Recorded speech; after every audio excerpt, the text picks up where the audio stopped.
What's next, panel? Your panelists are Tom Chilton, Ian Hazakostas, Corey Stockton, and Greg Street.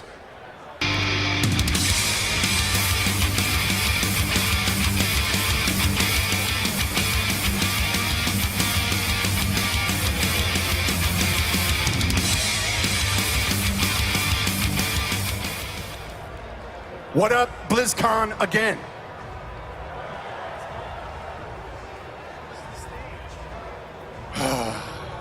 I'm so glad the opening's done. I did. What did you guys think about the announcement? Seriously, we're putting together, that art's not up there, we're putting together one of the most kick-ass expansion sets in a very long time. It's just, it's mighty. So the guys asked me to come with today. They're going to talk a lot about the systems of the game, what it's going to be, and they asked me to set it up a little bit. So I'm going to try and do this succinctly, because it's, as you might imagine, a little involved. Is that artwork ever going to be up on the screen? It's on our screen. They can't see that. We have the most kick-ass piece of artwork right here. So if that doesn't give you a little bit of an indication, Alex Horley did that for us. He's a bad, bad man. They just look like a 70s classic rock group from hell. Deep Purple. What were we talking about? Warlords. Warlords. Hello, you people, get into my room. So why are we here, Chris? Why are we here? Expansion. How did I want to serenade you from down here, Tommy.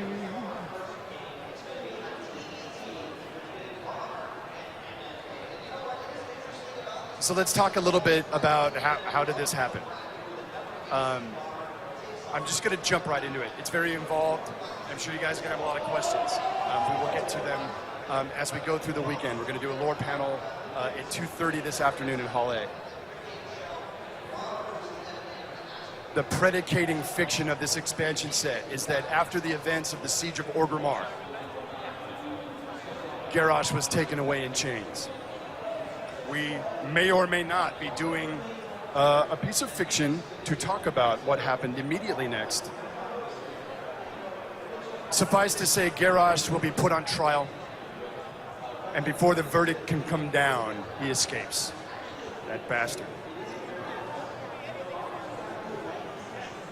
That's what I was hoping you were going to vocalize.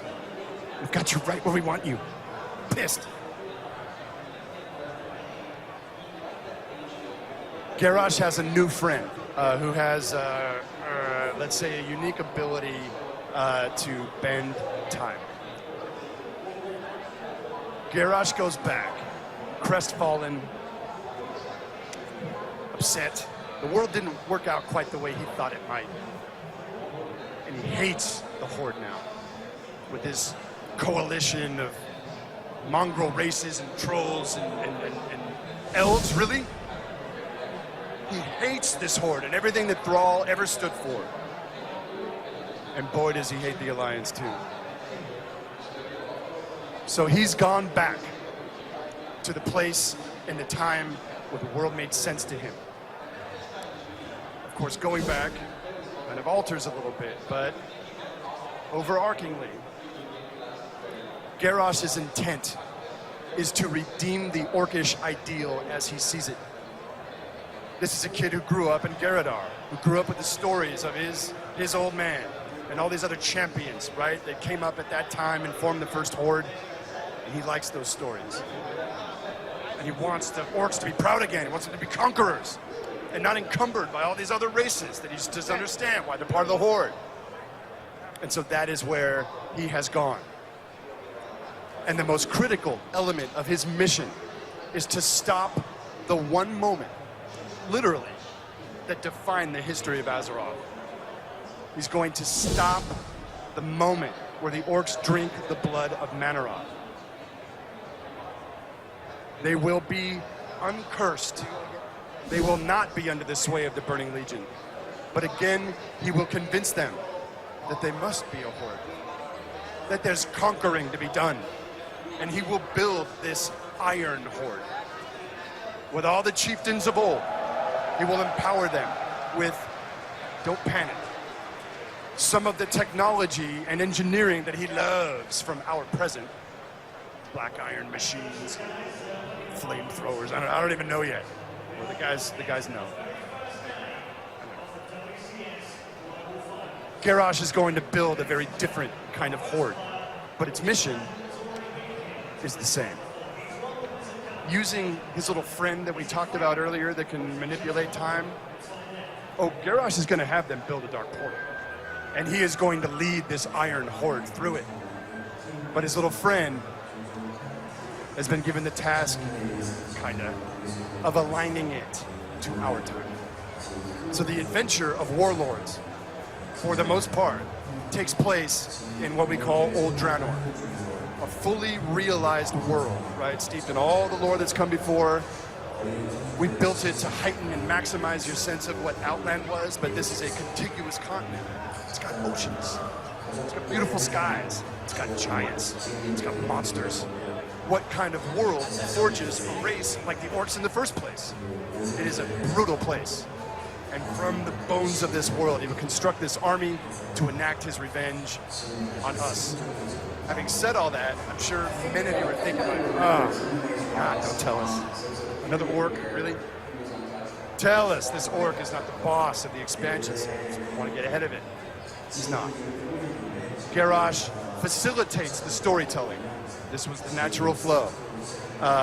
And while he will be heavily involved in the storytelling, he's not the guy. There's a guy behind the guy. Those of you who are astute may conclude very quickly who the guy might be, but we're going to let that ride for a little while longer. I guess I'd also like to tease as the panel goes. The end boss of this whole giddy-up, as so far as we're thinking today, it won't just be an orc dude. Take that as you will. So, do you guys think of anything I haven't said that we should say? Or have I said too much? I think we're good. We'll take it.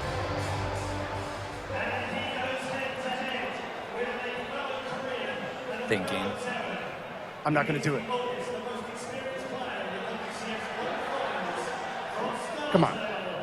Meaning. We are in a space where we're trying to think very far ahead of the expansion sets we are currently working on. Although we can't get into it today for obvious reasons. How this one escalates and what happens at the end of this one, it's going to spill over into the next one. So as you guys call out names of characters you want to see, yeah, we want to see them too. So as usual, bear with us. I hope you guys are in for the long haul, because we are. And we've got expansion sets galore kind of lined up in the queue like bullets in a 6-shooter. So please be patient with us. We will get to it all. Thank you, Chris. All right, so what's up? You know, Chris has been talking about this expansion takes place on Draenor. And what is Draenor, right? This is a brand new continent. This is a new world. This is not the Outland that you guys know. Outland is that shattered remnant of the planet that once was Draenor.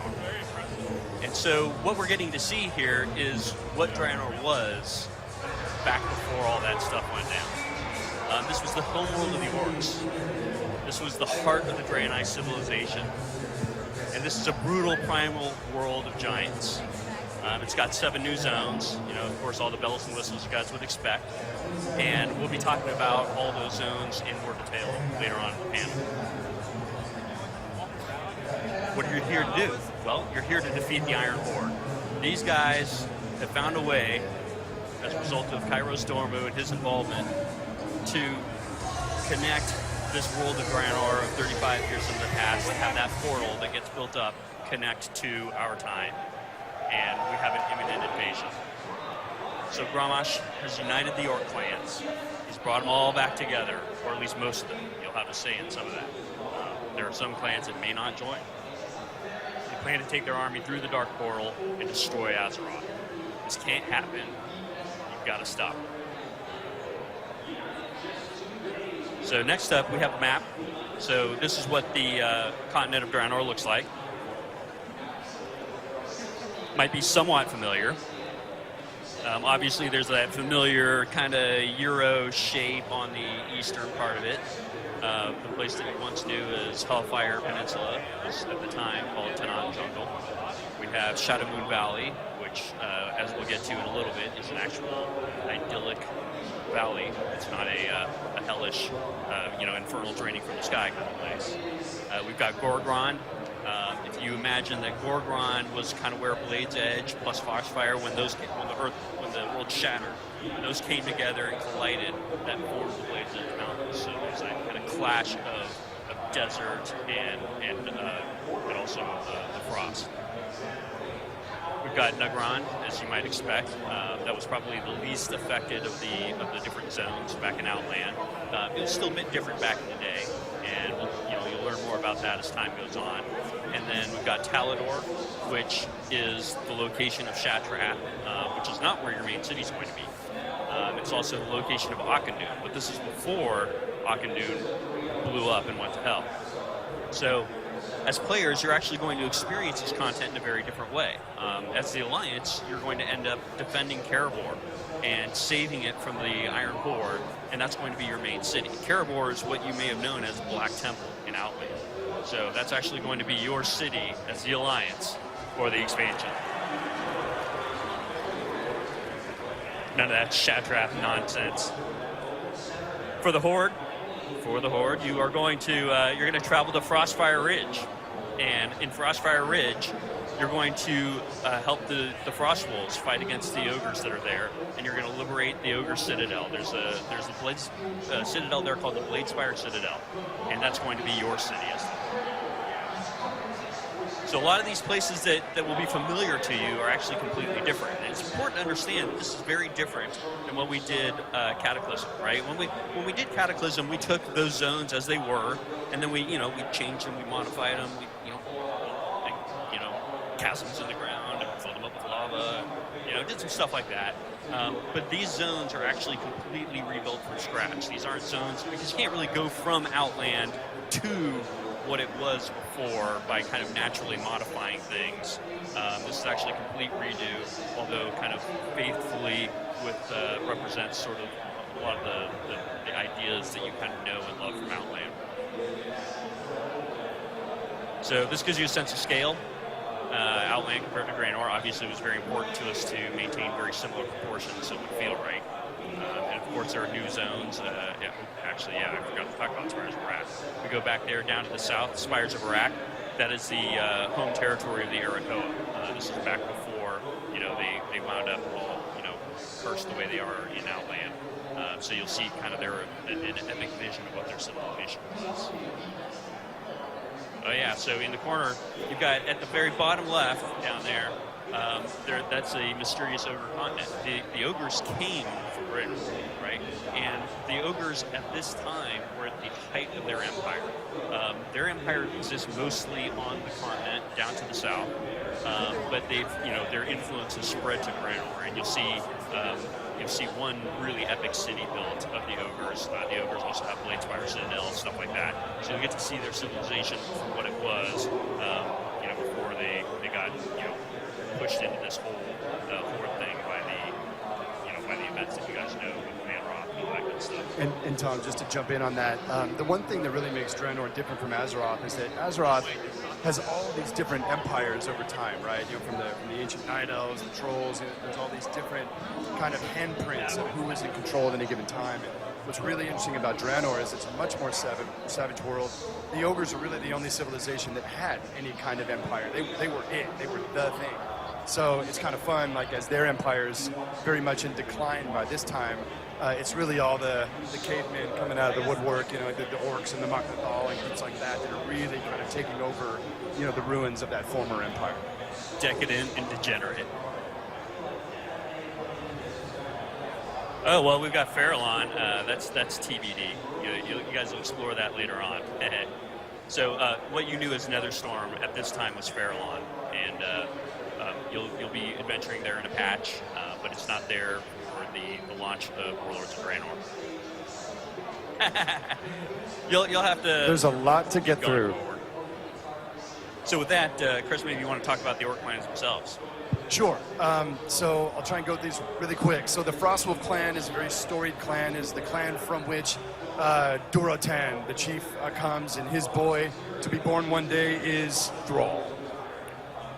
So one of the really fun things about this expansion set is to actually kind of go back in time.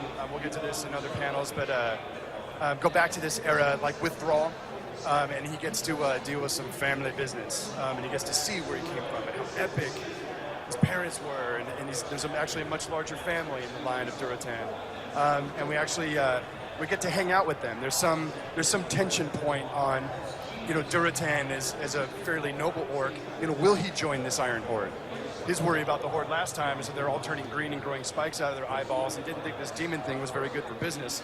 So this time around, he's kind of on the line. So that's part of the fun of the adventure, through Frostfire Ridge that we'll have, is kind of interacting with the Frostwolves and seeing which way they will go. Shadow Moon, Ner'zhul. Some of you may remember this Yahoo is the orc that one day, well, at least in our continuity, becomes the first Lich King. So at this time, Ner'zhul and his Shadow Moon clan, the Shadow Moon are kind of more like scryers. They kind of read the stars. They're kind of the shaman to the shaman, if you will. Garrosh and the Warlords have come to Ner'zhul and go, are you in or are you out? And so much of the events of Shadow Moon Valley relative to the Iron Horde are illustrating the kind of crux of the Shadow Moon clan. Are they worthy to be in or to be out? Will history replay itself? The Shattered Hand. I love this clan. They're creepy. Kargat Bladefist was a villain from Warcraft 2. The idea behind the Shattered Hand is that they were not a natural clan.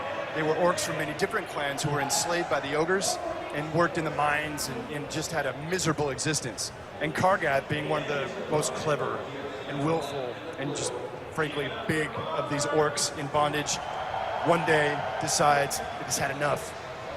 And he strangles one of the ogres with his slave chain, and he uses his axe to cut off his own arm and sever the chain that bound him to slavery. And then he throws that bloody thing at the feet of all the orcs around him and goes, "Who's next?" And they go, "We're with you, man."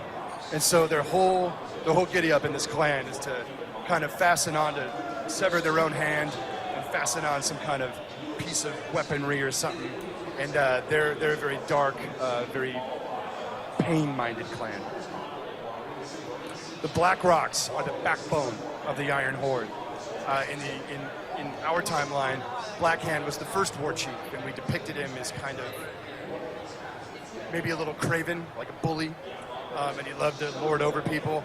As we see him as a younger orc here, without the influence of... It's weird. It's a great problem for you guys. But without the influence of Gul'dan, we'll get to that later. Blackhand's kind of a more honest orc.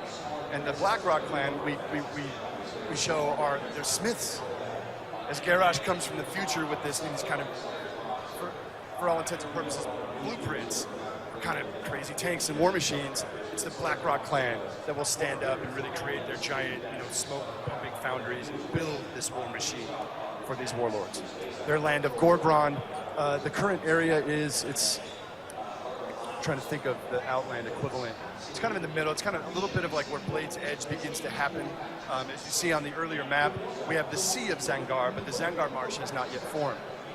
Though there's a little bit of some toadstools, things like that. But Gorgron is kind of central Draenor, and they come from a place of lots of steam and lots of ore and things like that.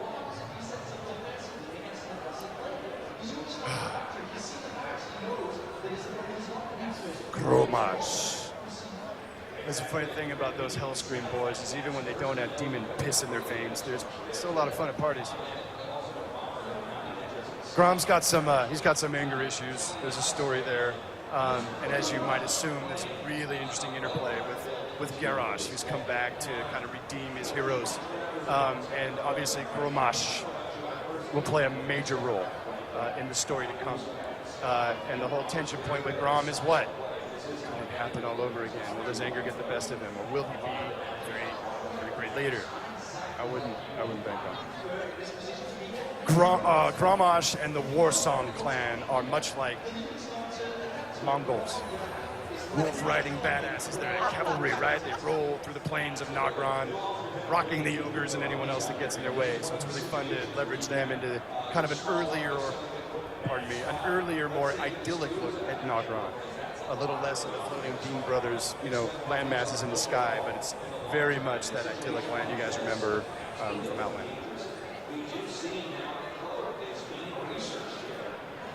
The Bleeding Hollow, another one of those, just like the Shattered Hand. I love this clan, and not a lot of people know a lot about it. That's probably because we hadn't made up a lot about it until very recently. But Kilrog Deadeye, the Bleeding Hollow are a very shamanistic clan. They come from the Tanan Jungle. The Tanan Jungle is the landmass that will become Hellfire in your timeline. Back in the day, it was a very lush, very monstrous jungle.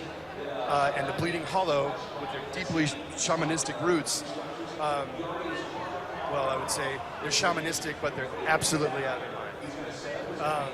They are a dark, bloody-minded clan, and their shamanism is very tribal, and it's very bloody-minded. And you would say through the ritual that all of the Bleeding Hollow chiefs have taken for generations, Kilrog included, is that on the eve of them becoming the chief, they go down into these cisterns with the Blair Witch shit all over the ceiling, and it's just gnarly. And they gouge out their own eye to receive a vision of their death. And that vision of their death predicates how they will lead their clan in slaughtering their enemies and seeking just perfect, bloody-minded victory. It's hard to get out. I'm exhausted.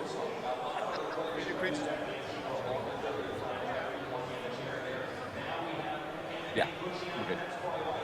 All right, so next we're going to talk about some of the creatures and the zones you're actually going to see in Draenor. So this is a list of just some of the races and the creatures that you're going to come across here.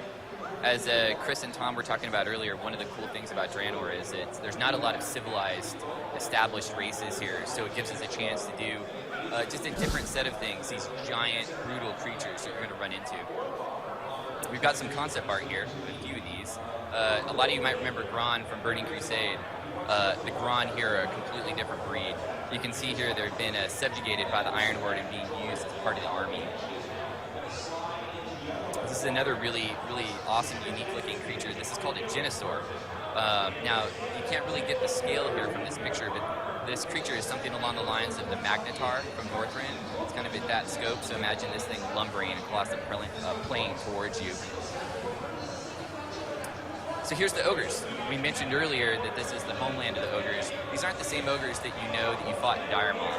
These ogres they're bigger, they're stronger, they're vicious. I think you can get that vibe through the concept art here.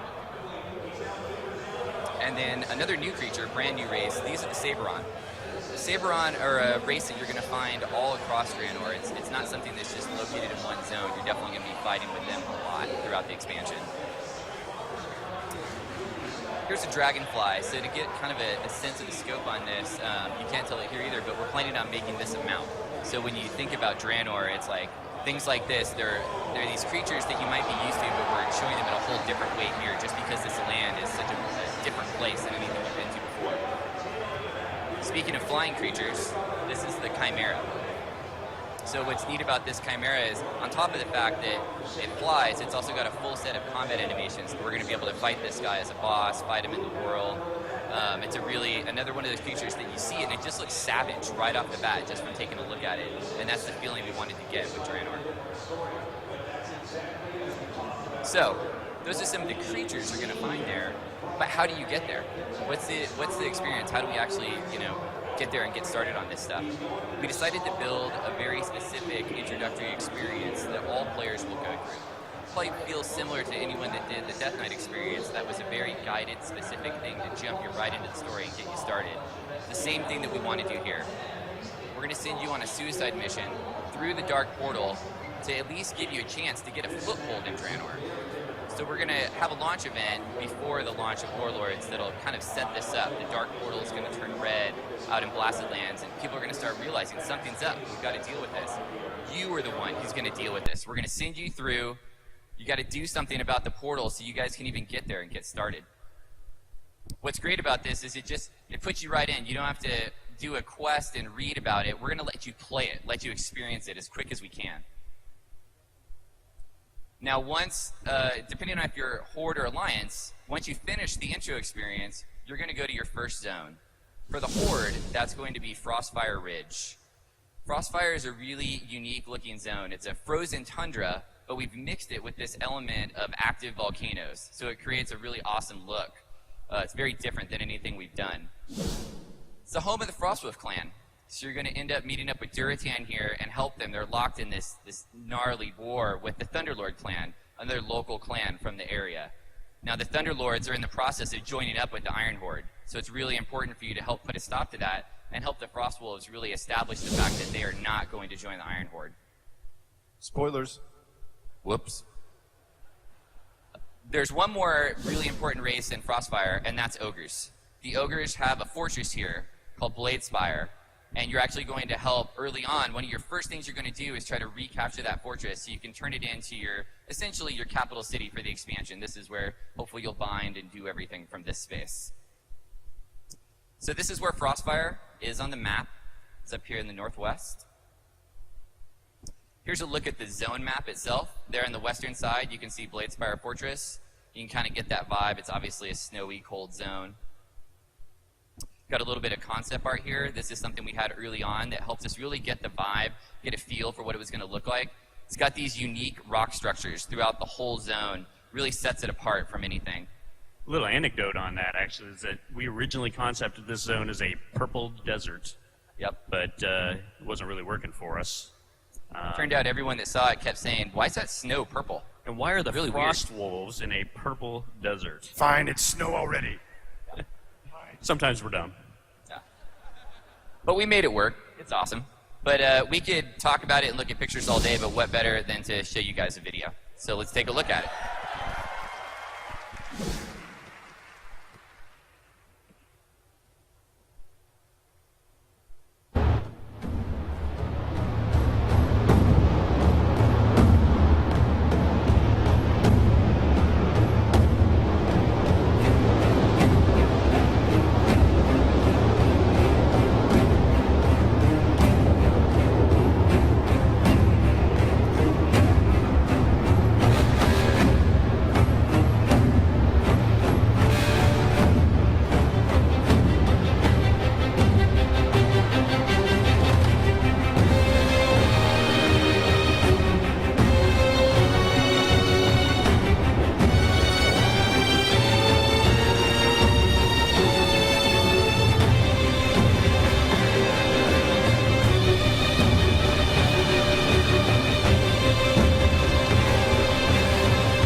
And that is Frostfire Ridge. It's really exciting to be able to talk about that zone because that's the first zone we actually worked on the expansion. So it's been around for a while, so it's great to finally get a chance to show it to you guys. So let's get to the Alliance. So after they finish their introductory experience, they are going to go to Shadowmoon Valley. Obviously a familiar name, a place most people probably know what it's like now. It's completely different in this time and age. The zone is always fast in nighttime. It's nighttime all the time here. It's a zone that you're never going to see the day, so it gives it another unique fit. It's something we've really tried to hit with all the zones in Draenor, is that they have a vibe. When you leave it, you're going to go, oh, that's the zone that it's always nighttime at. That's the zone that's got the crazy fire stuff. We really want to give you that hit so you remember these places. Now, Shadowmoon is the home of Kerebor. It's what you know in the future as Black Temple, but at this point, it's the holy temple of the Draenei. Problem is, it's under attack by the Iron Horde. One of your first things you're going to do when you get here is stop that attack. We have to save Karabor. Without Karabor, the Draenei really don't stand a chance. If you can do that, then you can turn that into your Alliance City, the same way we were talking about that with the Ogre capital and Frostfire. These will be your two kind of capitals that you'll bind from and play the expansion from. There's one other player in this puzzle, though, in Shadowmoon Valley. It's the Shadowmoon Orc clan. This is the home of their clan. They're led by Ner'zhul, and he is hellbent on joining the Iron Horde, and he'll do anything to his people to actually make that happen. You're going to take a part in that and help try to make sure that that doesn't actually come through. So this is where it is on the map. We tried to keep location in mind, make sure that it made sense in relation to where Shadowmoon Valley is in Outland. This is a look at the zone map here. You can see Karabor off to the right. The Horde invasion comes in from the north there at that dock. The Shadowmoon clan's kind of located, got a couple different camps across the zone. It's a really awesome piece of concept art that we got early on. Helped us set the mood and the vibe for the zone. I think we saw this and we were like, well, why don't we just have it be like this all the time? This looks awesome. But again, let's just take a look at it in game. But before we do that, we wanted to give you a quick reminder. This is what Shadowmoon looked like before. It's a fell-ridden piece of just, I mean, there's a huge volcano in the middle of the zone. It's got Black Temple in it. I mean, the place was just a mess. So what you see here is going to feel much more idyllic, a completely different scene. Let's run the video.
So that's Shadowmoon Valley.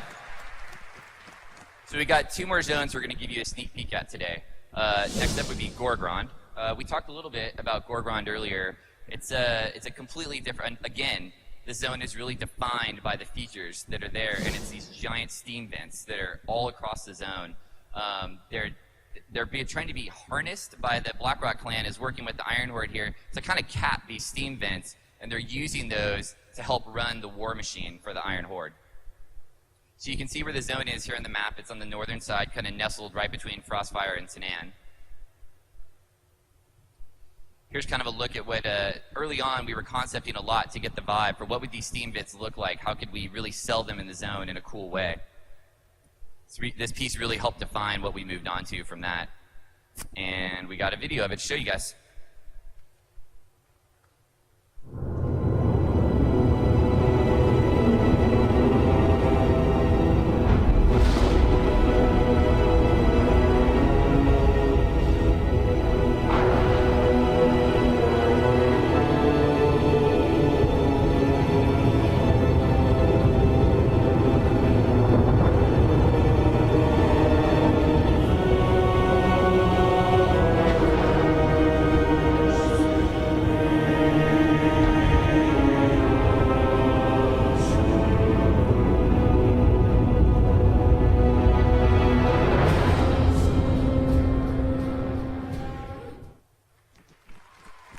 So you kind of got a sneak peek there at the end of a little bit of the Blackrock Foundry. It's actually going to be one of the raids that you'll be playing in as part of Warlords, and we'll talk a little bit more about that later in this panel and a little bit more in our panel tomorrow as well.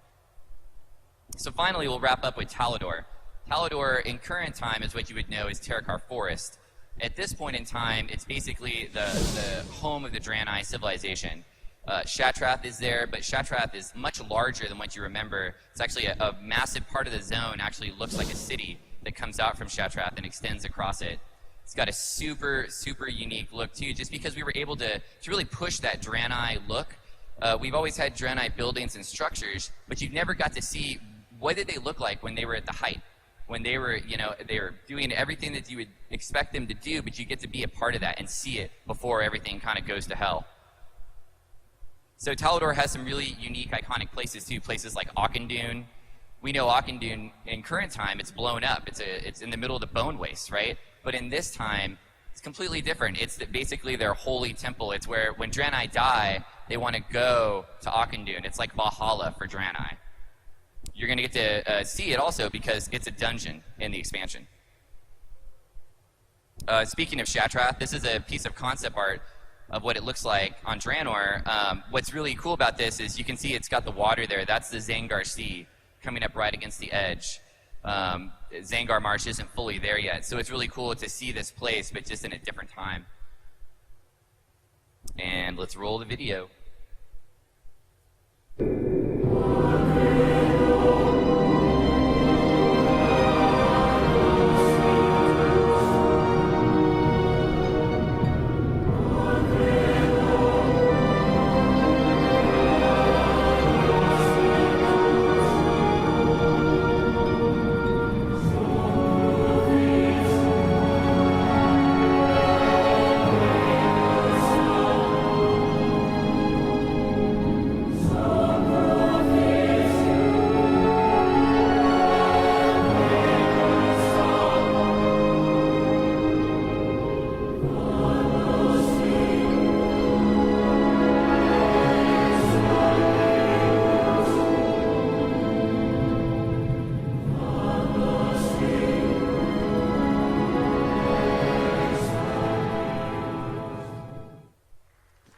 So that's a sneak peek at 4 of the 7 zones in Draenor. Hope you guys like that. It's stuff we've been working on for a while, so super rad to be able to show it off. So now let's maybe talk about a small requested feature.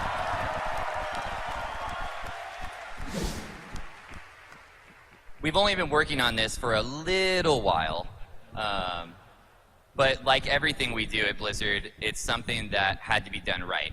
And to do this right, it was going to take time. But I think you guys are going to be super stoked to see what we've come up with. So we had a lot of guidelines when we went into this project. There were things we wanted to make sure happened. Number 1 was to keep the soul of the original characters. When you log in with that female troll, and you've got a unique hairstyle, you've got unique tusks, we want to make sure it still looks like what you know and what you've played for all those years, but that it just looks better. We don't want it to feel different. We just want it to increase the fidelity, have things look a lot more like in the current age.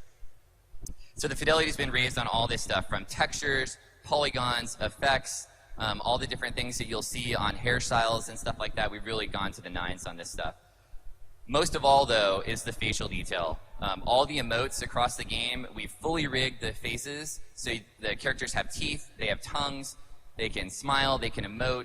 It really is, it completely changes that flavor of that character. But like I said, in a way that still feels like the soul of what that character is. On top of all of this, we've had to mod the animations to go with all these new models.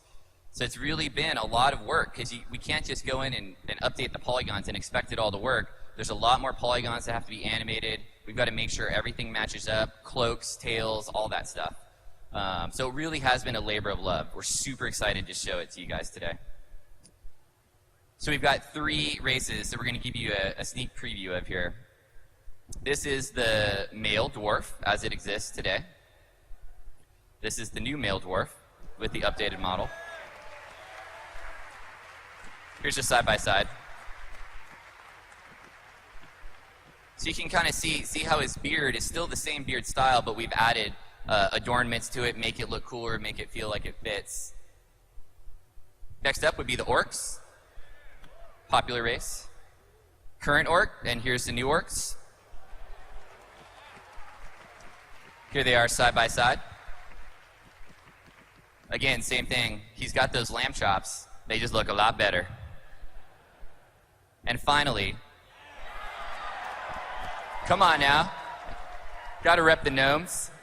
So here's the existing gnome, and then here's the new model. I think this gnome very specifically shows what all that work has really paid off. The fact that this gnome looks so much better, but man, I'll be damned, it still looks like a gnome.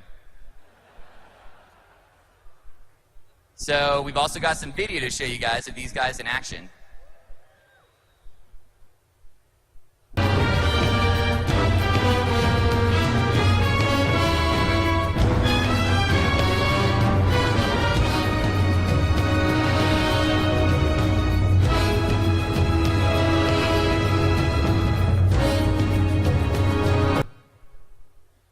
That was the orc.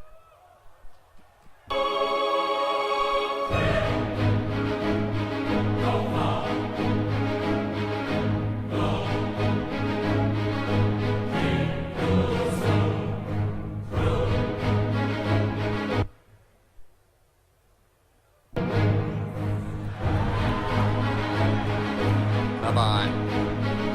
Gotta have a gnome dance. Shake it.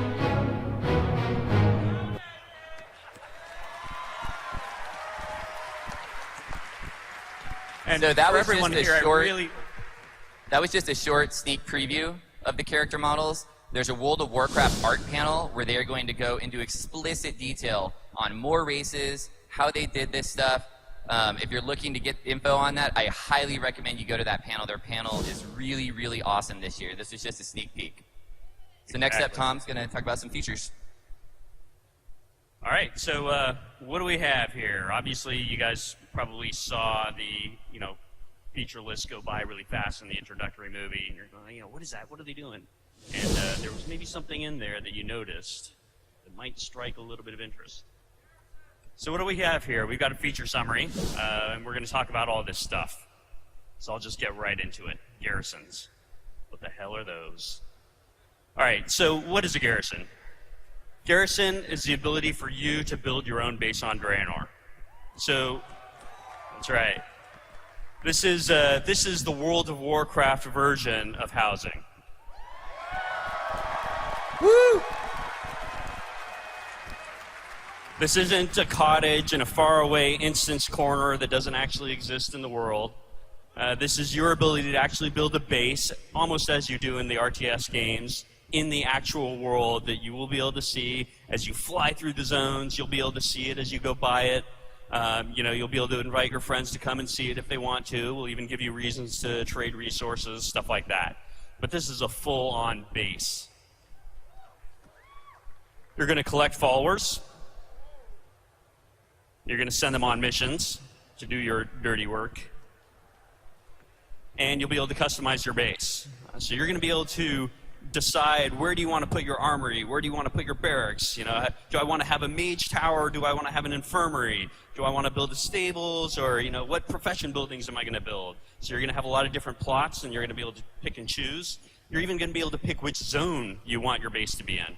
So a bunch of the different zones out there. Right on. A lot of the zones throughout Draenor support the ability to build a garrison. So if you decide that you want your garrison to be in the hard zone of Gorgrond, then that's what you can decide. If you want it to be in the idyllic Shadowmoon Valley, then that's what you can decide. You get to pick.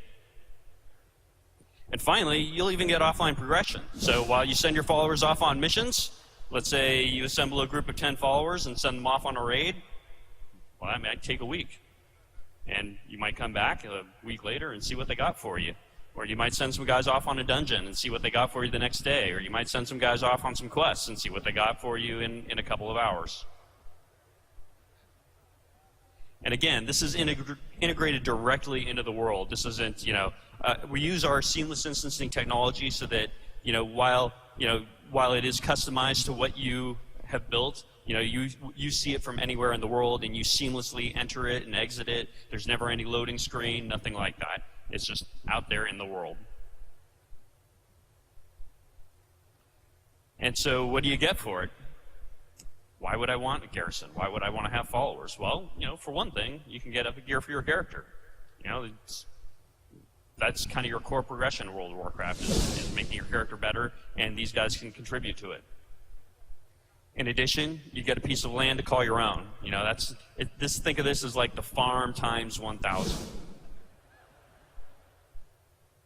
You get unique benefits from the buildings in terms of, you know, what they do for your followers and the missions that they run.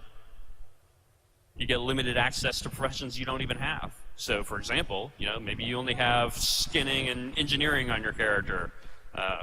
Who would have that wacky combo?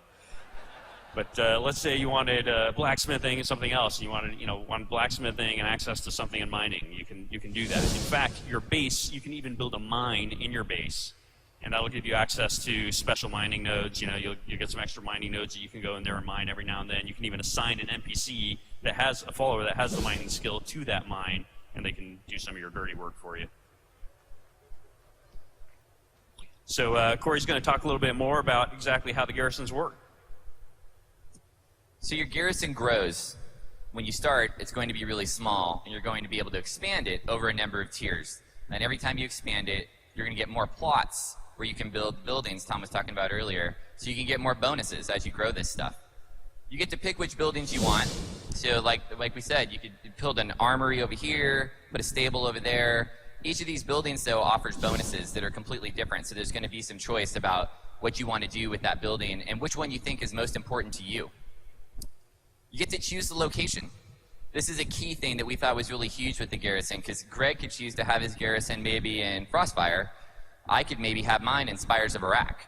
So it's really neat that we don't have to all share the exact same space for our garrison, and you'll be able to move it. So maybe at a later point, you've had this garrison in this zone for a few months, you can up and decide to move it to a different place just because you think that's cooler. Your garrison is the point of interaction, though, with all of these followers that you'll be collecting. So you'll be going to the garrison to manage your followers, send them on missions, to do that stuff. So it's really an active place. We're going to really set it up so it feels like if you found a follower, you're going to see that follower walking around in the garrison. You gave him a name, you'll see that name when he's walking around in there. We really want it to feel like it's your place. Going along with that is the concept of monuments and trophies. What this is a way to show off. If you've got this big piece of land here in Draenor, we should let you do some stuff with it. So we're thinking the idea behind this would be monuments could be tied to achievements.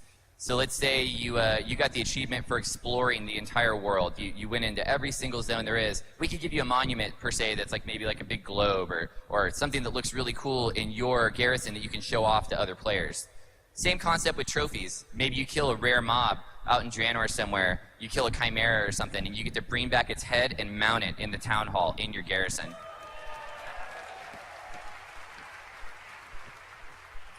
So let's talk a little bit more about the buildings. The buildings, as we mentioned earlier, there's lots of different buildings to pick from. They come in different sizes, and they all offer different unique bonuses. Those bonuses can affect lots of different things in the game. They can give you things in your garrison specifically. They could also do things to your character outside the garrison. Maybe you get a buff when you're not there. And they also do things that make your followers better at the missions they're running. Like an example would maybe be like an infirmary. You can buy an infirmary, and it makes it so that the recovery time when your followers get back from a mission is shortened. If that's something you want, you can buy that, and you can upgrade it over time. So when you buy that infirmary, it'll start out really small, maybe like a little tent, and over time you can have this choice to upgrade it and increase the bonus as it gets bigger. Now, right now we're talking about doing 3 upgrades on the buildings. When you hit that 3rd upgrade, we wanted to really do something special for it. Let it feel like it's customized to you. And that's what specializations are. A specialization will probably feel similar to your talent tree. So imagine a building and it's got a couple different options on it. When it hits level 3, you can choose one specific option for every building. And those vary as well. Those can be things that maybe the infirmary gives you the option to resurrect out in the world like once per day. You know, someone from your infirmary shows up and reses you. Or maybe it's something specifically for your followers so they can be stronger on a mission. It's just another way that you can customize this place and make it feel like your own. Speaking of making it feel like your own, you got to be able to pick where this stuff goes. So maybe you want to put your mage tower up on the hill in your garrison. Maybe you want to put your mage tower up near the front gate because you think that looks cooler. We're going to let you do that. You're going to get to pick where you want to put the buildings. This variety is really what gives us that customization we're looking for. Here's a look at one of the buildings. This is the inn. This inn in this shot is rank 2. The bonus that the inn is going to give you is the opportunity to find new followers. So the inn has a bar. Lots of people stop by the bar. I hear there's a few at BlizzCon here today also. So you can go to buy this building and you'll get a chance to find a new unique follower every day. This building also comes with a kitchen. That kitchen has a cooking NPC in it. Like Tom mentioned, there's some access to different profession stuff that you can get through the buildings. And of course, it has specializations. The specializations on this building give you the chance to kind of hone in on what kind of follower you're looking for. Maybe you need a tank specifically for some of the missions you're running. You can pick that here, and the next day, you'll have a better chance of finding that type of follower. So here's a look at how the buildings upgrade. This is a huge undertaking. There's a massive amount of art that goes along with all the gameplay that's built into this system. Each building has unique art like this that upgrades over time with it, both the interiors and the exteriors. Speaking of interiors, that's a look at the barracks from the outside, and this is the inside, so you can just kind of get a feel for the level of detail we have in this stuff.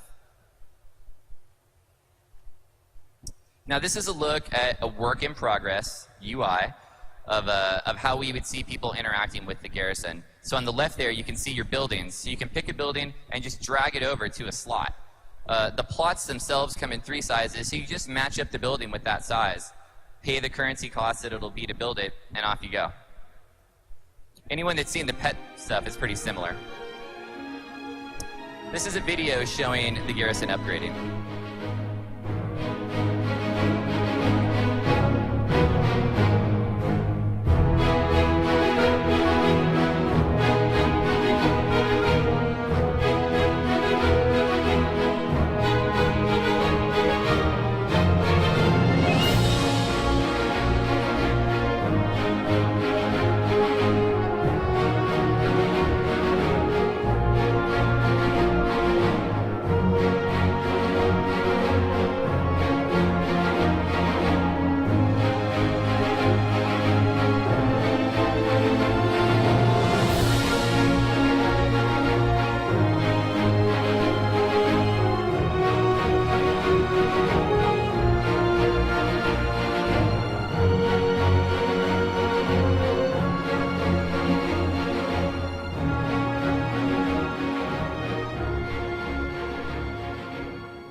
So before you ask, yes, there is separate art for Alliance and Horde. Horde will get their own complete, unique set of buildings and have their own look. So once you have your garrison, you need to fill it with followers. Lots of ways to get followers throughout the world. You can find them and bribe them to join your mission. You can earn faction with them and have them join you. We're going to give them out in a lot of different ways to get people out into the world. What you do with followers is you send them on missions. We have a wide variety of missions they can be sent on. When they run the missions, they earn experience points to help them level up. So they're going to level from 90 to 100, just like you are. Once they max out, you can keep increasing their strength, though, by equipping them with gear, which gives them higher item level. So it doesn't just end when a guy hits 100. He can keep going by increasing his item level after that. Imagine that. What a new concept. Now, followers also have abilities and traits. These are the kind of things that you're going to use when you send a follower out on a mission. You'll try to match up your abilities and traits with the things that are on that mission so they can have an advantage. And of course, they also come with quality. So anyone that's used to the pet system kind of understands that concept where you can find a common, you can find a rare, you can find an epic. Same concept here. And of course, you could customize them with names. So if you want to name your guy Johnny McCool, you can name him Johnny McCool, and that's what he'll be like in the game. Anyone that comes to your garrison will see that guy named that. So this is a look at another mock-up UI of what it would look like to have a follower. This player is really lucky because he has Oprah Winfrey in his list over there. It's really rad. I think this guy So just from became here- a new major world NPC. So over on the right there, you can see his abilities. You can see some of the gear he's equipped with. So this gives you a little bit more detail on a follower. So you send these guys on missions. There's going to be a pretty wide variety of missions you can do. Tom mentioned earlier, you could maybe send them on a raid, you could send them to a dungeon, send them on quests. That's all going to be up to you. And what you do is you mix those missions with followers that have the right traits and abilities. It's kind of like a mini game in its own way to match up the right guys so that they're successful on those missions. We also have this concept of specialized missions, and these are unlocked by buildings. So let's use the infirmary as another example. When you buy and place an infirmary, that then gives you the option to run rescue missions. And rescue missions are very unique. Only people with infirmaries can run them, and they'll have different bonuses from other missions. So another way that the buildings that you choose help customize what your garrison is like. Here's a look at the mission screen. So on the left is your followers, on the top is the party, and so you just drag your followers into those slots, and then as you do that, you can see the bonuses that they'll earn on those missions, and then you send them off. And like we mentioned earlier, this works completely offline. So a mission could take hours, it could take days, it all just depends on which one you pick to do. But that's not the only feature. There are many, many more, and we're going to have Greg talk to you about some of those.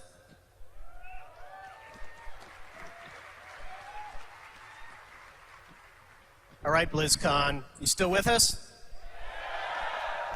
I know it's a lot of information. We've got a lot more to go. It'll take about 2.5 more hours, and we'll be good. Boost to 90. Look at this orc. He's so happy. What are we talking about boost to 90? So you'll hear us say this a lot this weekend. WoW is a game that is better with friends. Such as all of you. So tell me, do you know this story? You get a friend, someone who hasn't played WoW with you, or maybe they took a break and they want to come back, and you're like, awesome, we really need a healer. Just play for the next 4 or 5 weeks, get some gear, and then you can finally raid with us. And the dude's like, okay, I'm in. It is awesome that all of you, I'm assuming everyone in this room has a max level character, and a lot of you probably have many max level characters. But we want to make sure all your friends do too. We want to make sure as soon as Warlords of Draenor comes out, all of you can get in and jump right into the action without having to go back to Burning Crusade or Lich King and play catch-up for weeks and weeks. So, when you purchase Warlords of Draenor, you get to boost one of your characters to level 90. For some of you, this may be a character that never quite made it. For a lot of you, this is going to be, you just got a brand new level 90 alt. If you've ever experienced what we do with Scroll to Resurrection, we want this transition to be really clean. We don't want you to have a lot of, Fell Iron or some quest in Grizzly Hills that's half completed. So we'll clean up your bags, we'll clean up your quest log and your action bar. We're not going to take anything away from you. It'll all be there. We just want to make the experience really seamless. You can jump right in and start having fun in the Return to the Dark Portal adventure. Inventory updates.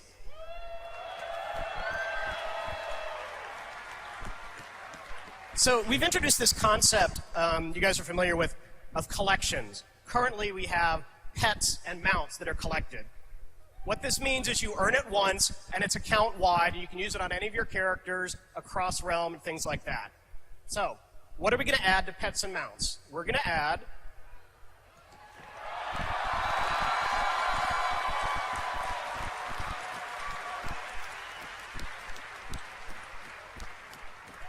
So this is your new heirloom UI. Anything you want is stored here. All of the icons that are grayed out, just with the pet journal, will give you information about where to acquire it, so you don't have to try to remember, was it some vendor in Stormwind, or was it a rare drop, or something like that. All the information is there. And again, this is cross-realm on any character, so you don't have to worry, who had my heirloom? Was it that one dude? I can't find it. Everything's here when you need it.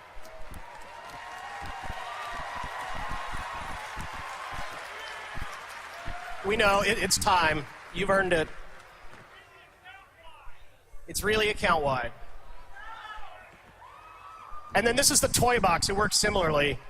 You can see a couple of the toys up at the top are starred. We've also added a mount journal that also has starred favorites, including a button that's like summon random favorite mount.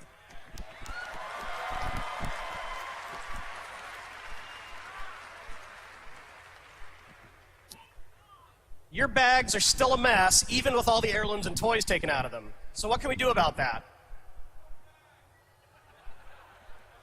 We don't think big bags is the answer. It takes forever to find stuff in it as it is. Instead, we're just trying to organize it a little better.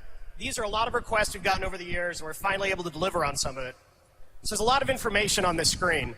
The first thing is you can assign each bag a particular type of inventory. So you can say, I only want consumables to fill up this bag to help you find your stuff better. Secondly, you'll see the white icons indicate new items that have gone into your bag since you last opened them, so you can find that new stuff pretty easily. And then we also highlight the different quality of the items. You can see some of the rare and epic items have their appropriate blue or purple outlines around them. And then finally, the bag that has all the gold icons shows you quickly at a glance that that's vendor trash that you can safely get rid of.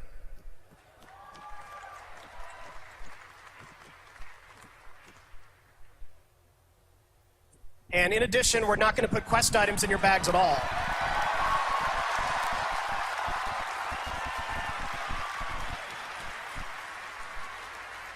We'll just store these items right on the Quest UI so you can see them. If there's a clickable item, it'll be there. And again, hopefully, we may give you bags that are slightly larger, but overall, it should be a much better experience, and you'll spend more time killing orcs and less time organizing stuff. He didn't mean that, orcs. It wasn't personal. The bad orcs. And then finally, we're just going to allow you to craft directly from your bank.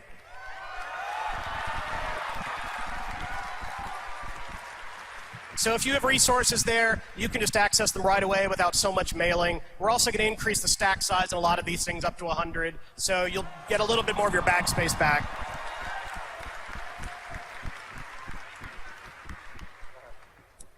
What is the adventure guide? Now, I know all of you out there are masters of World of Warcraft.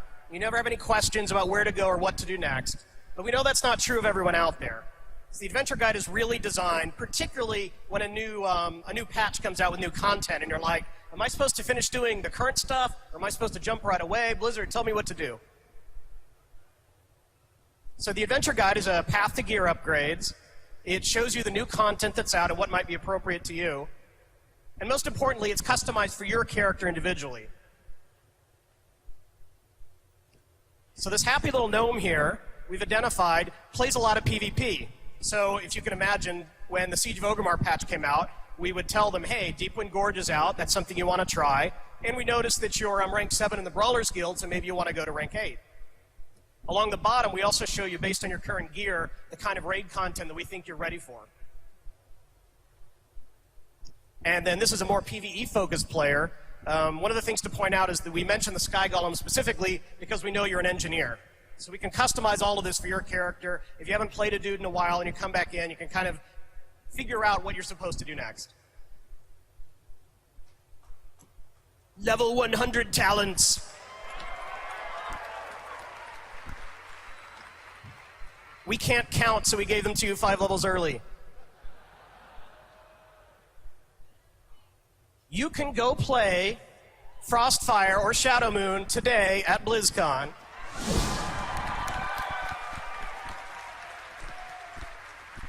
I doubt you'll reach level 100 in 15 minutes, but I know you guys are pros. You'll still be able to open up your talent tree and see these new talents.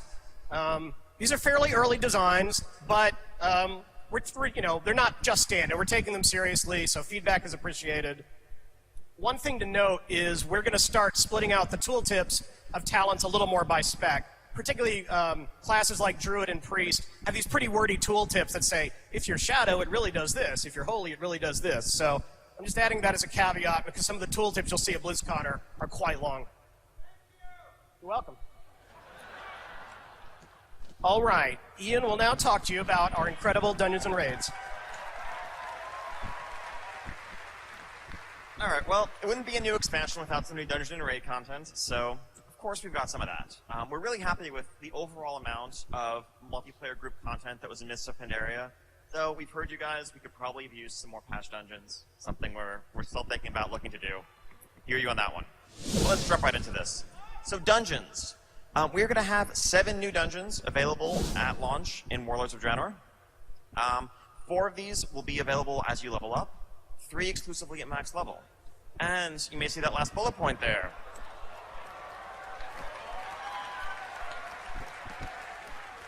So we always look to see, if it makes sense with the story that we're telling, where the expansion's going as a whole. It's great to have this opportunity to revisit old favorites, old classic dungeons, update them the way we've done with places like Dead Mines or Scholomance or Scarlet Monastery.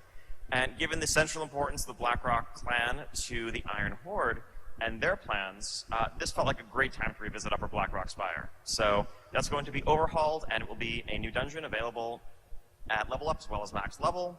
And you can see what's going on there. There are some interesting things. We're going to have normal, heroic, and challenge difficulties of all these dungeons. One slight difference between this and Mists of Pandaria is that we will have normal versions of the max level dungeons to really flesh out a full tier of itemization and progression to help you get ready for some maybe more challenging heroic dungeons. So between these max level normal dungeons and scenarios, you can be prepared. And we're happy with how challenge modes have worked out in Mists, so we're continuing to do them to provide some really challenging multiplayer group contents for people who want to push themselves in dungeons. So, one dungeon, let's take a close look at this. The Bloodmaw Slag Mines. It's located in Frostfire Ridge, and the Bloodmaw Ogres are just running this brutal mining operation inside pretty much an active volcano. It's a 4-boss dungeon with a non-linear layout, so you can kind of work your way through as you choose, though the final boss will be the final boss regardless. What's going on here is ogres that are, putting Frostwolf orcs, putting Draenei hard to work in this volcano, and as you go through, depending on your faction, you will liberate them, kind of stage a revolt, raise allies on your side, and take down the cruel master of the mines.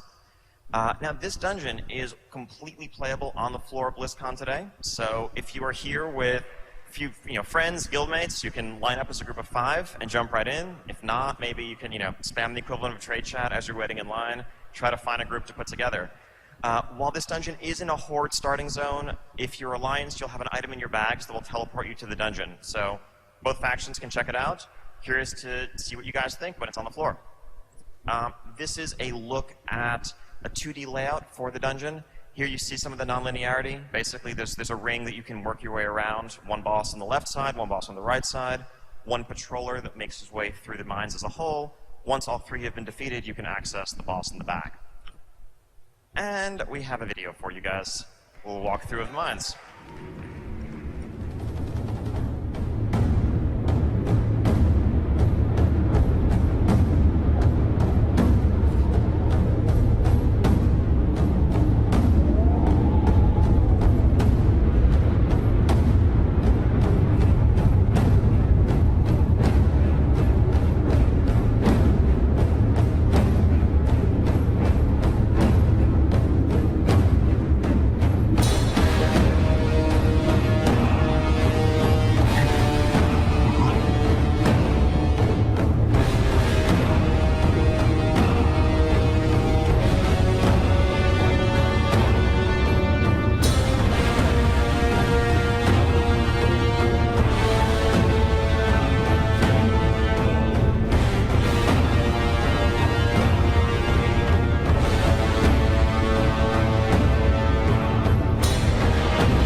So, and of course, that's just one dungeon of the many.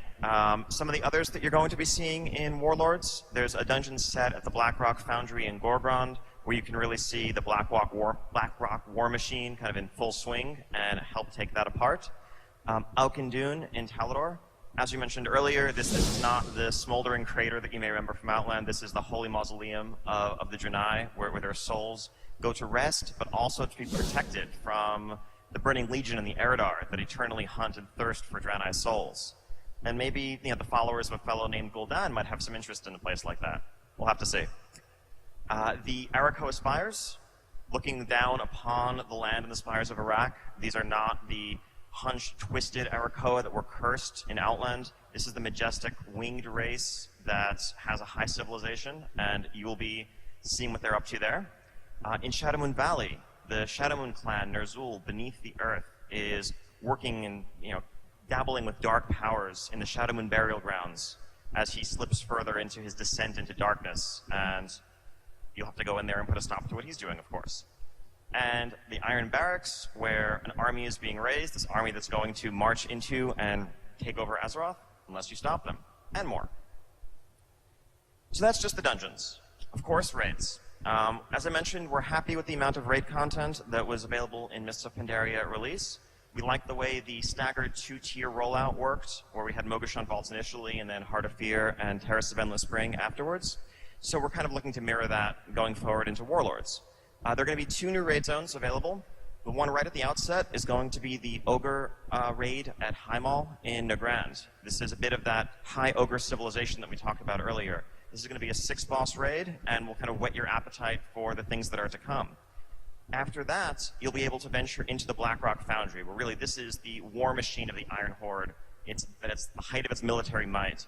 The processing, refining of the Blackrock ore, for which the Blackrock clan gets its name, as it's forged into weapons and armor and war machines that are assembled and sent off to the front lines to wreak havoc upon Draenor and eventually Azeroth. And Warlord Blackhand, commands this from the interior of the Crucible, and you need to go in there, work your way through this 10-boss raid, and put a stop to his plans. We'll be talking a bit more about this raid at our later Raid and Systems panel.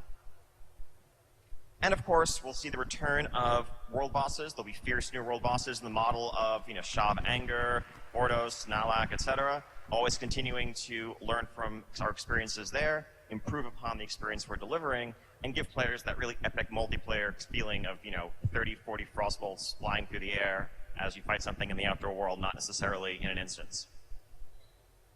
In addition to some of the specific raid content that we're releasing, we've also taken a moment to reflect upon our philosophy and how we're approaching the design of our raids. So, any Flex Raiders in the house? Awesome. Yeah, we're super happy to see how flexible raiding has worked out so far in patch 5.4 and how it's been embraced in Siege of Orgrimmar. I think that it really, flexible raiding offers a solution to a lot of the social problems that often are one of the downsides of group raiding. Anytime there's a mismatch between the number of people on hand that want to raid and the fixed size of raid content. If you have 8 people looking to do a 10-player raid, well, you're going to have 8 pretty unhappy people. If you have 12 people looking to do a 10-player raid, well, then you have to deal with who sits on the bench, maybe no one wants to. That's not very much fun either. And one of the great things about the flexible structure is the ability to come and go. If you don't have to feel guilty if you miss a raid, or if someone logs on in the middle of the night, they can hop right in. You just keep going. And it's really opening an experience that we think of as a core part of the multiplayer role-playing experience to more people. And that's fantastic. Now, for several years now, for a couple of expansions, we've supported a parallel 10 and 25 player structure. From Wrath of the Lich King onward, and then in Cataclysm, we're really took efforts to make them truly equal in terms of difficulty and reward. But there have been tensions throughout that system that we've experienced, and trying to reward them equally, trying to keep the difficulty equal, while trying to recognize the logistical difficulties of keeping a 25-player roster together, but also not making the 10-player raiders feel like second-class citizens. There's been this kind of struggle, this back and forth between the 10 and the 25 camps. Well, one of the things that we see out of Flexible, one of the potentials of flexible raiding, is that in this 10 versus 25 war, everyone can win. And we see Flex as the way forward in that regard. So we're looking to see how can we expand flexible mode, how can we expand the scaling tech that we have to suit other types of raid structures, other difficulties. How far can it go? One of the first things that we realized when we were testing flexible mode of Siege of Orgrimmar on the PTR is that actually, really the biggest difference between that and normal mode raiding was just the tuning. People who might have tested the very first early flexible tests on PTR may remember when we were scaling your item level down maybe a bit too far, and the tuning was maybe a little bit too high. It actually felt pretty much just like a normal mode raid, except you had 21 or 19 or 14 people, and that was the core difference. So obviously that wasn't our tuning target for 5.4 Siege of Orgrimmar flexible mode, but it was this great proof of concept for where we could go in the future. And we see no reason why what's currently normal mode difficulty can't just work flexibly instead. So you can do it with 10, 25, 14, 19, however many people you have on hand.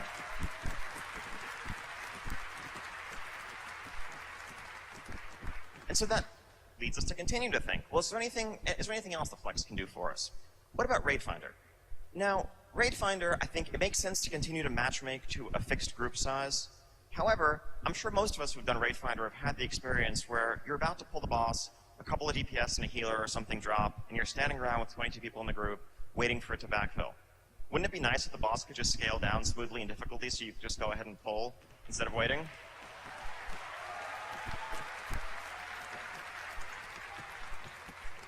With flexible scaling, we can make that happen. Now, so is there anything Flex can't do? Well, okay, yes.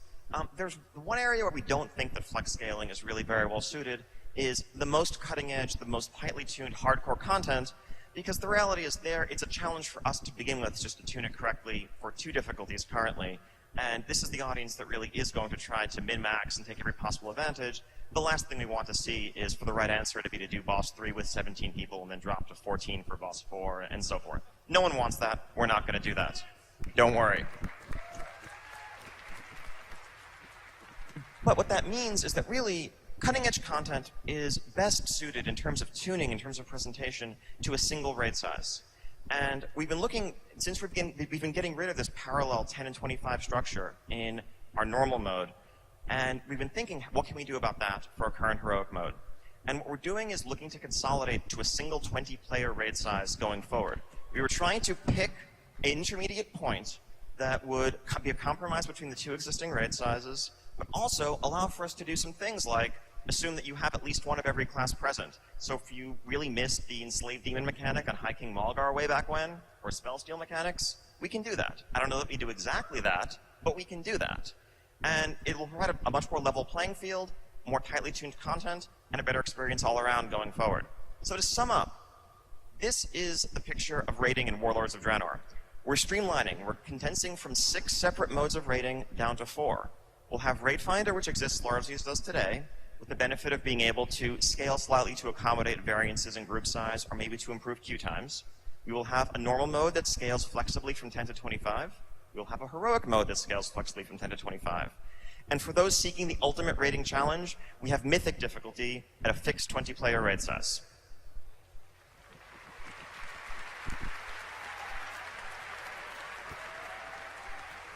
So we'll be talking a bit more about raiding and some of the philosophy that went into those changes and our systems going forward at our Raid Systems Quests gameplay panel tomorrow.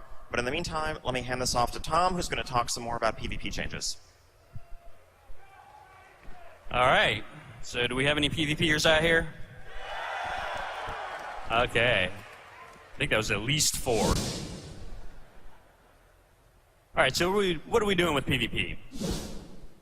Here's kind of a summary of the different things that we're tackling.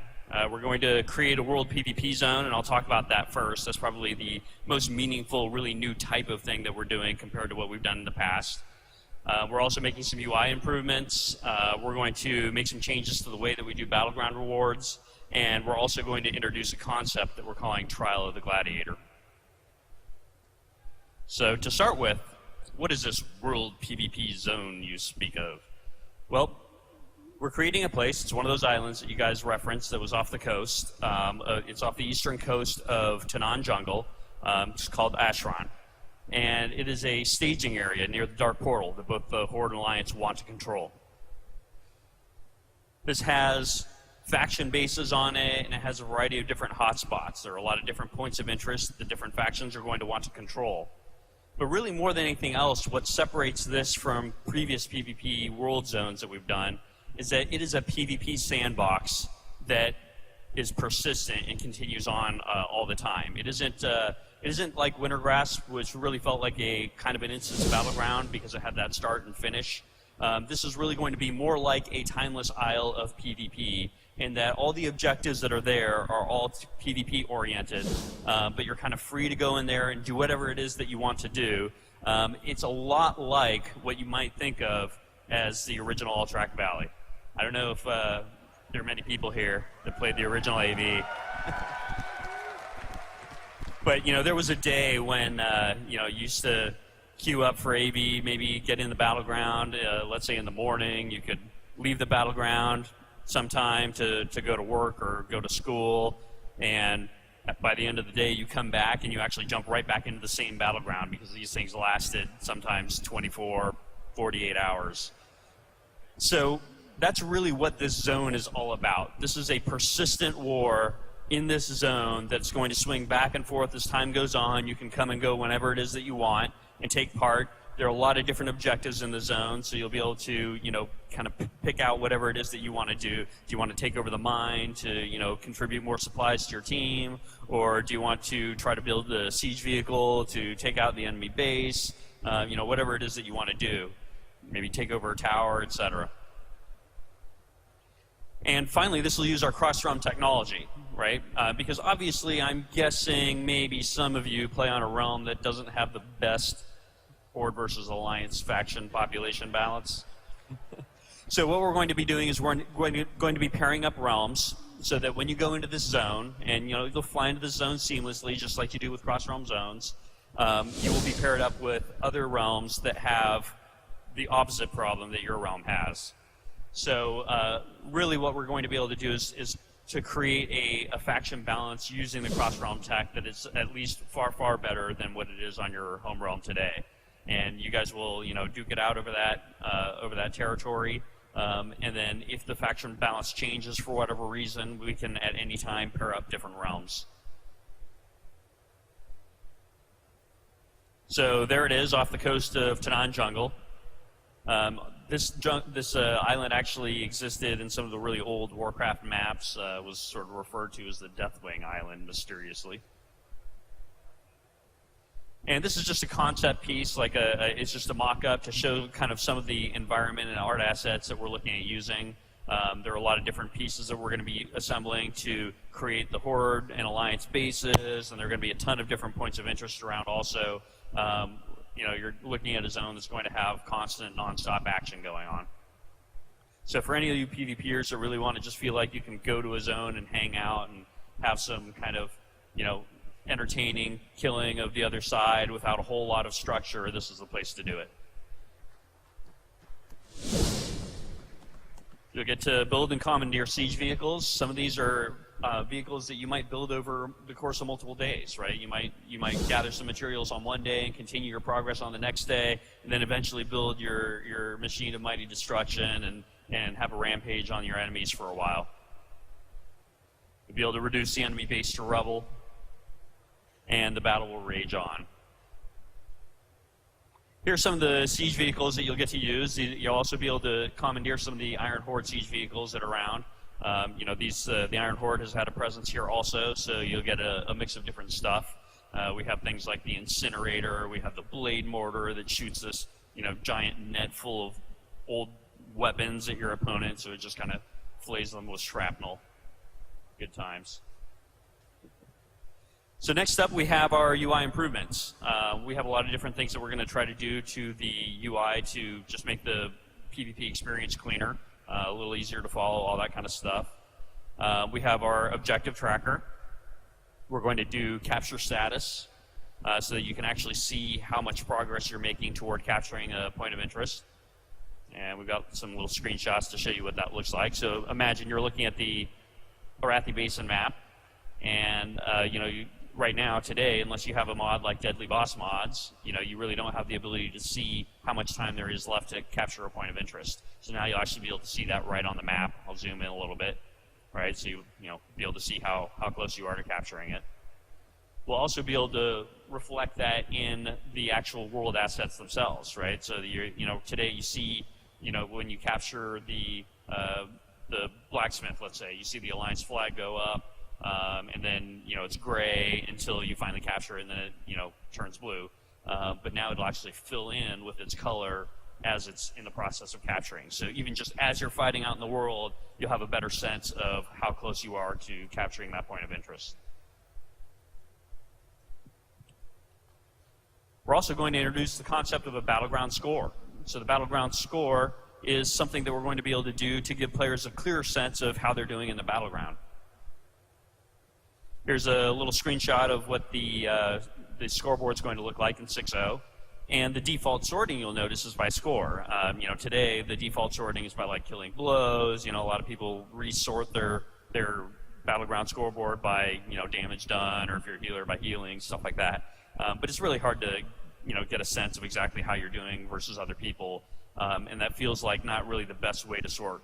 So we've heard a lot of feedback over the years that players really want to get a better sense of how well they're doing in a battleground. And this score will factor in everything that you're doing. It's really, a lot of it is based around the objectives that you're completing, and then of course your damage and healing factor in as well. So your deaths or kills, all that kind of good stuff. This way, you really have an ability to look at it and see, okay, how am I doing? And potentially, it could play into the rewards at the end. It could also maybe help us identify AFKers better, too.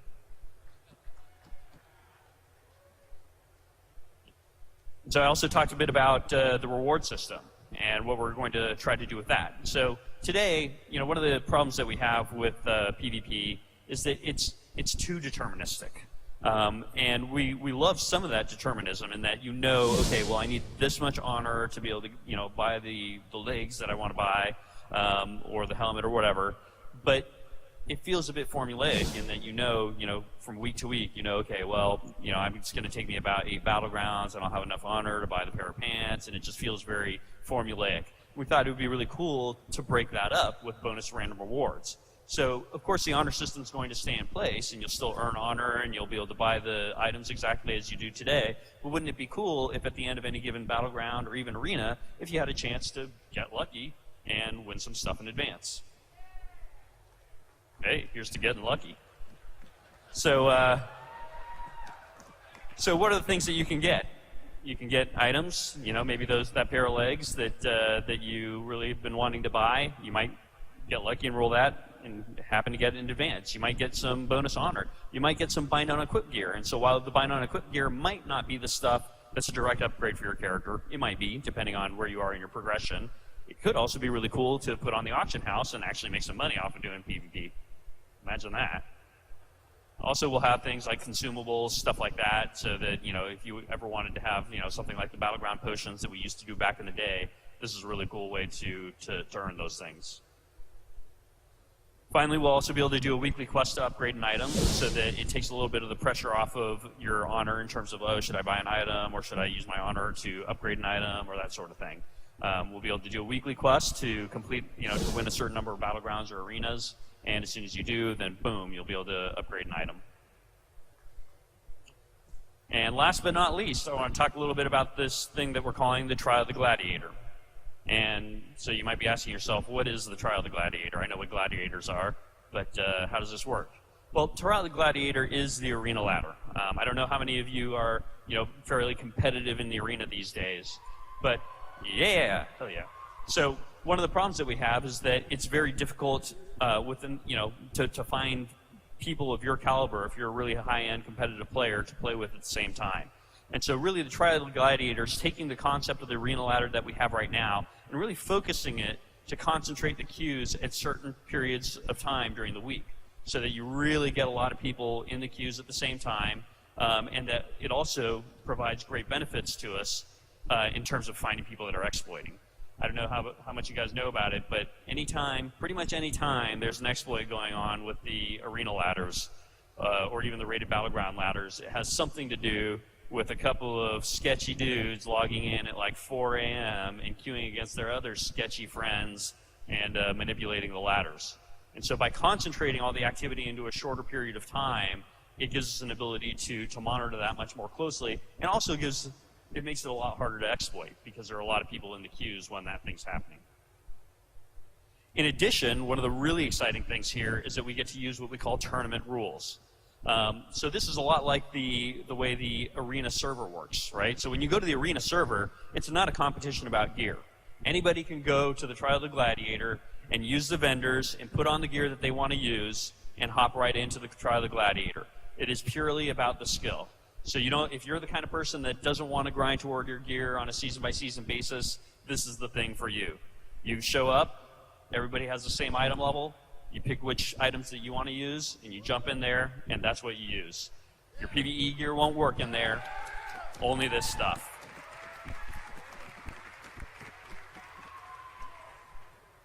And this, of course, will determine your prestige rewards. So if you ever wanted that gladiator title or mount, this is the place that you're going to do it. Your regular season kind of stuff that you do is going to happen, you know, and you'll be able to earn your honor and conquest and buy gear and all that kind of stuff that you can use to take into the world PvP zone. But really, the crux of how you're going to get the prestige stuff is through here. All right, so that pretty much wraps it up. I want to thank all you guys for coming out here, and you know, unfortunately, we don't have any time for Q&A, but fortunately, we anticipated that, and we created an entire panel that is purely for Q&A. That'll be near the end of the day tomorrow. But what I do want to do is call out some of the other WoW panels that we're going to be having. We have the Adventure Continues panel to talk more about the lore of the Warlords of Draenor expansion today at 2:30. We have the art panel. You do not want to miss the art panel. It is fucking amazing. Yeah, it looks really good. Also, raids, gameplay, questing, and more. We'll talk in more depth about a lot of the stuff you just heard about, and then our QA.